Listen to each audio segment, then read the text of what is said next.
Today on WBTV, we are going to be talking about the somewhat released, we're not 100% sure what it is, but there's two new PS5 designs coming out into the world today, and we're going to be talking about them. There'll probably be another video coming up after this one with the official release, which they're expecting later this month. But without further ado, let's get into the video.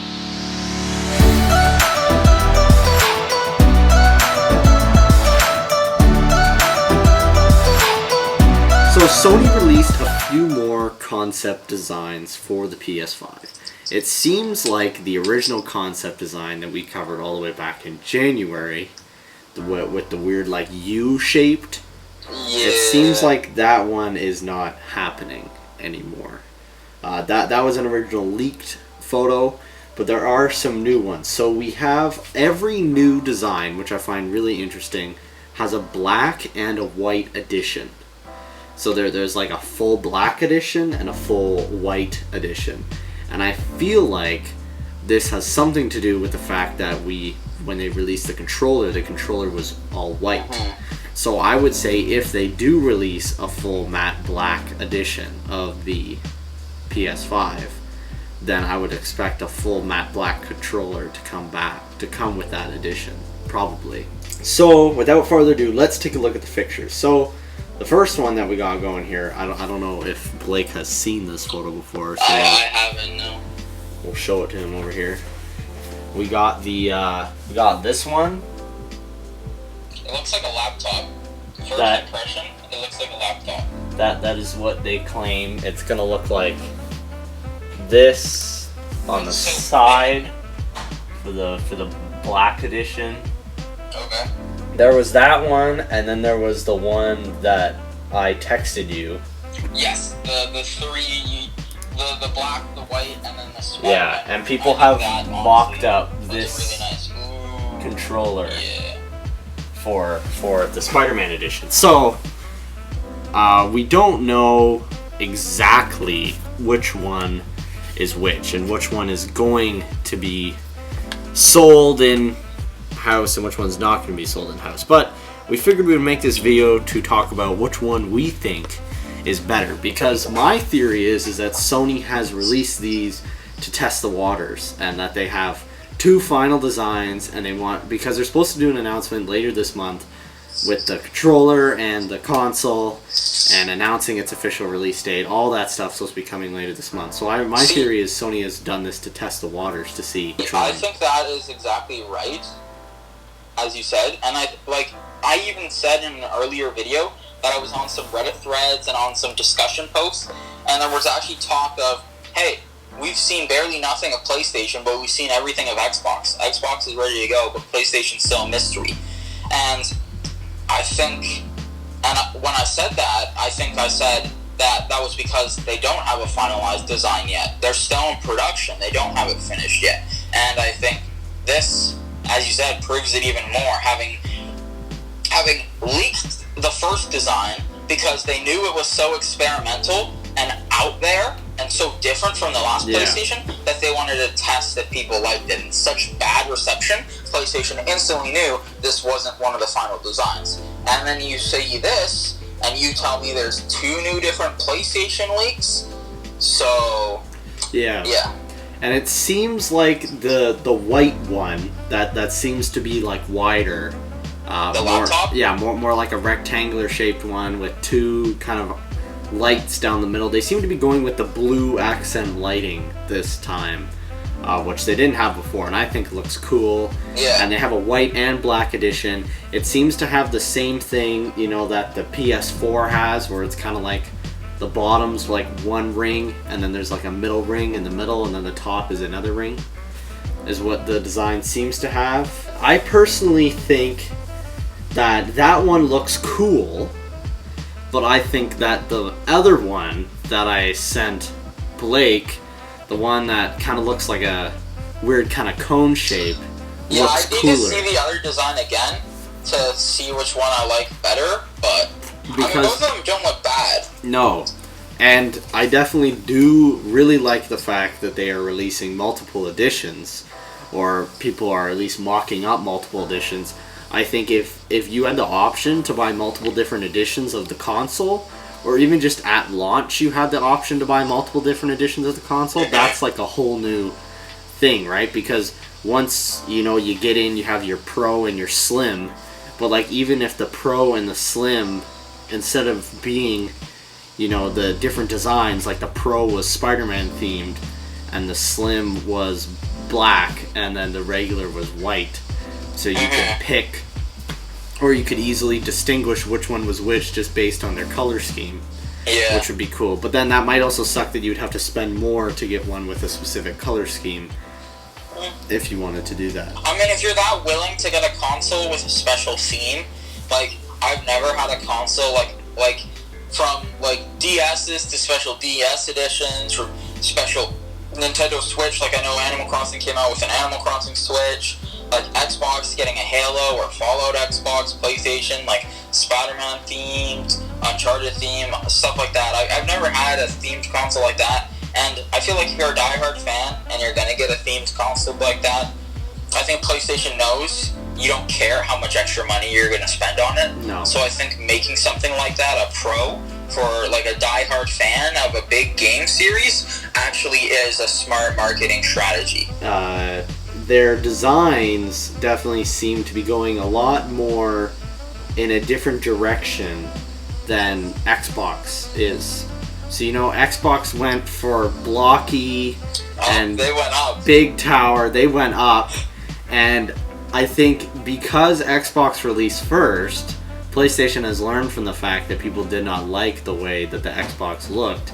And now they have made their decision to make the PS5 look the way it does because of the response to that. Yeah, it looks like, from the concepts, it looks very thin and like very like rectangular and blocky, as you said, but like not in a bad way. Just And I mean, it is built to fit in the standard media center, unlike the Xbox, you know, which is literally a PC at this point. Yeah, am I gonna have to put my Xbox on the floor now? Like that thing is gonna break my table if I put it on my table. Well, of course, first you need a table. Oh yeah, it's a glass table. The glass is just shattered. The Zopbox falls right through it, you know? R.I.P. Zopbox. But the other thing that was announced this week is some people are starting to speculate that Xbox might beat PlayStation in the price game. So they think that the Xbox Series X, because of its, you know, it's already been announced, they seem to have a good handle under production. You know, it's very simple. It's literally a PC, so building costs are going to be really easy. There's not a lot of fancy cooling components that you're going to need in a very big console, right? Other than just airflow. So a lot of theories say that the PS5 may be more expensive than the Xbox Series X. But the big question that everybody's asking is, will that be enough for people to go and buy it? And it's definitely not going to hold up for Battlefield 5. You gotta think also with the hardware, right? Like, typically, I'd like to think that Xboxes are more powerful, and what we've seen with the Xbox Series X, it was like a quote-unquote 43% more powerful or something like that than the PS5 Pro. So, they built it like the PC. If it's gonna run like a PC, it's definitely gonna have better hardware than the PS5. Like, how much more expensive is that hardware as well? You gotta think, too, right? Well, because, like, at the moment, the PS5 and the Xbox Series X are running the same CPUs and GPUs. They're pretty much running almost all of the same hardware. The only difference is that the way that Xbox has configured their build is a little bit more efficient, more powerful than the way that we think the PS5 has configured their build. But we don't know. I mean, cooling makes a difference in performance. So, but the big thing that I think is going to pull away from Xbox is the fact that they have no exclusives. So even though they may have a more powerful console, there's nothing pulling people to go and buy that console. They might as well just go and buy a PC. Why do you think Nintendo is still in the console game? Why do you think Nintendo is like the most thriving company? Like people normally compare like, oh, it's Xbox versus Sony. or Microsoft versus Sony. It was PlayStation versus Xbox. But like Nintendo, you can't even compare it. It's just in its own league, right? Like it's so different. Yeah, Nintendo has had a stronghold over handheld gaming since the days of the original DS Color days, and you know, nobody's been able to touch it at all. And then even the Switch, it's not really a console, but it's also not really a handheld. It's like its own thing. Well, it's both. That's the thing. And the thing that's holding Nintendo, like the only reason that Nintendo still exists and that the Wii U didn't kill it is because of their exclusives. Yep. Nobody buys no one buys a Switch to play Call of Duty. Nobody buys a Switch to go and play, some AAA game that you can buy on every console. If people are gonna play that game, they'll buy it on their PC or their Xbox. The only reason, or the main reason, that people buy Switches or buy Nintendo products is for Nintendo exclusives. And their exclusives. You got your Zelda, you got your Mario, you got your Smash Bros. Yeah. You know? And their exclusives are so good that people just keep coming back. They keep buying them. So I definitely think this is gonna be weird that this is like the Xbox Series X is like the first console with no exclusives at all. You screwed up. And I mean, we did see this exact situation with the Xbox 360 and the Xbox and the PS3, because the Xbox 360 was on time, but it was rushed, and it had the red ring of death, and it was literally came out a year before the PS3 came out. Yeah. And it beat the PS3 in sales for like the first 5 or 6 years, but then eventually the PS3 beat it out because it's all the difference between how it was built for longevity and if it was going to last. The Xbox Series X, is it going to allow crossplay between PC players and Xbox players? I mean, we already see that on Xbox One. There already is a lot of crossplay. Like I know in Sea of Thieves, I've played on Xbox, and we've gotten some people on PC while playing Sea of Thieves. So yeah, it'll just be interesting to see now that they've got rid of all their exclusives if they're gonna make crossplay a bigger thing. Oh, and the other thing, so Xbox released a video this week. I don't know if you heard about this. Oh, I haven't seen it. No. It was a half an hour video. Oh no. Entitled "The Gameplay of the Xbox Series X." And all it's a half an hour of cinematic shots from movies and some games, and it's like, this is what the Xbox Series X looks like. And the video right now, I think the last time I checked was Friday, it is 27 million dislikes and 4 million likes. And everybody's commenting on this video like, who wants to see this? Why do we want... Nobody needs this. This is useless. I mean, I definitely think it's going to be a tight console race. And I mean, we've been saying this since the start. But like, the Series X is probably going to end up being more powerful than the PS5. But the PS5 is probably going to end up looking better than the Series X. And the PS5 is definitely going to have better exclusives than the Series X. I think this is like the most PlayStation has ever like outweighed Xbox with exclusives, because like Xbox has always had some exclusives. Yeah. But like you said, Xbox Series X going into it, they officially have 0 exclusives. You can either play the games on Xbox, on PC, or on PlayStation. But like PlayStation has endless amounts of exclusives and games that have only ever, like their entire lifespan has only ever been on PlayStation. Like franchises we've seen start on PlayStation and end or die on PlayStation. And as I stated with Nintendo, like that is such a strong factor.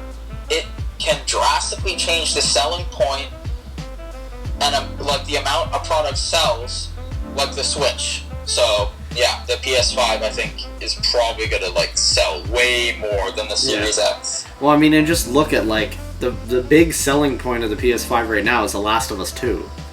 Yeah. And that's a PlayStation exclusive right there, and it's never gone anywhere else. And that's one of the reasons that people want to buy it in the first place. So I wouldn't be surprised if you saw a peak or a big spike in sales as soon as it comes out, especially if this whole quarantine thing's still going on.